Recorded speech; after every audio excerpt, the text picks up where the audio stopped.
Welcome back to Turf Talk, half year in review edition. Vance, the calendar has turned to July. The year is half over. Baseball season's half over. Racing season's half over. I don't really like to say who's your X of the year for the first half because just the way the calendar falls, there's different opportunities for different divisions throughout the calendar. But based on what we've seen so far through the first 6 months of the year and what you expect we'll see in the second half, who do you feel is in the driver's seat to be a finalist for Horse of the Year balloting?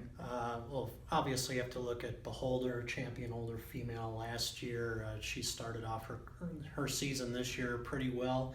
The Pacific Classic is going to be a make or break kind of race for her as far as Horse of the Year. If she wins it, sky's the limit. If she doesn't, chances are they're not going to try her again against males the rest of the year. So you have to consider her. You have to consider, obviously, the 3-year-old's Nyquist is currently in the driver's seat, but he's going to have to obviously continue winning this summer and moving on to face and beat older horses as well. So those are just two. Obviously, there's a lot of others. Sure. And I'm sure you've got an opinion as well. I'll mention the others. California Chrome, obviously with the Dubai World Cup. Now run stateside or returned stateside. He's obviously ran here before, but the San Diego, he could conceivably get a mulligan if he does not win that, especially if Nyquist were to show up there. But certainly the Pacific Classic could be a showdown with Beholder.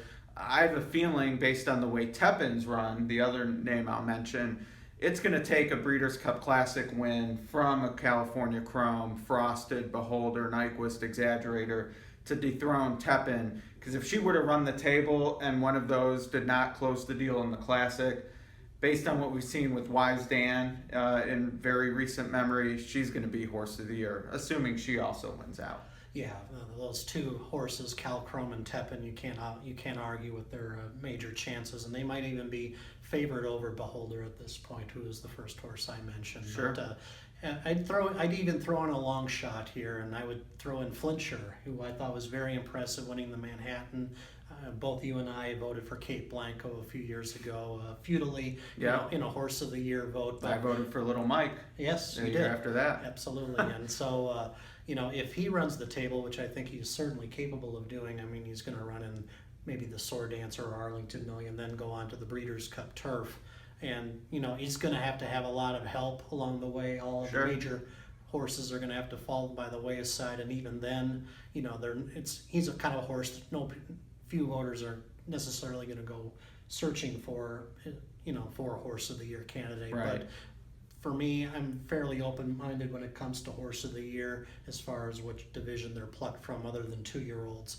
And I would give him, a decent shot at maybe getting into the discussion if he runs the table. Sure, and for him, I would say part of it, and I think this was in play with the year Wise Dan beat Little Mike for all the honors, really. But that year in the mile that Wise Dan won, he beat X Celebration and Animal Kingdom. So to me, that's part of it with Flintshire, depending on who comes over and who he beats in those races, especially the Breeders' Cup Turf on the West Coast. That could have a say in enhancing his resume, and that's a problem Tepin won't have because she's already went to Royal Ascot and beat them on their own turf. But there's talk of the Woodbine Mile against males, Breeders' Cup Mile, of course. So to me, as I said at the outset, it's tough to say who's your horse of the first half because especially for an older horse, all these races you point to are the second half. But there is a lot to look forward to, and we haven't even mentioned the name of who might be the most popular horse in training right now, and that's Songbird.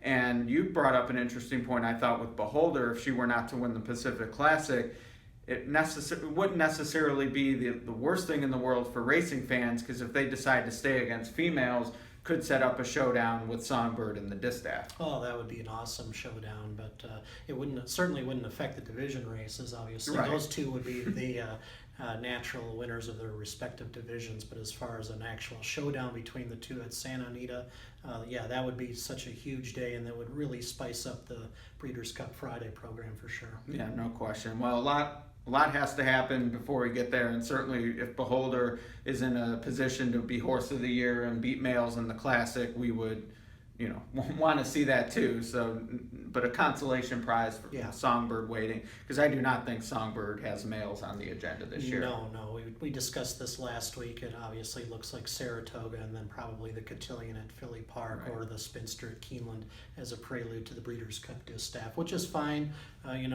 There's a chance she'll come back next year, and Beholder may or may not be in training then. Cal Chrome may or may not be in training after the Pegasus Cup in January. We'll find out after that. But yeah, the field looks potentially pretty barren for Songbird to really step up her game next year against a different set of rivals, maybe males. We'll see. All right, yep, we will see in that, and we'll send you off to the East Coast on that note. Hope you have a great vacation. Vance is going to be at Delaware Park one day and hopefully share some of his experiences there. And any chance you're going to make that side trip to Federici's?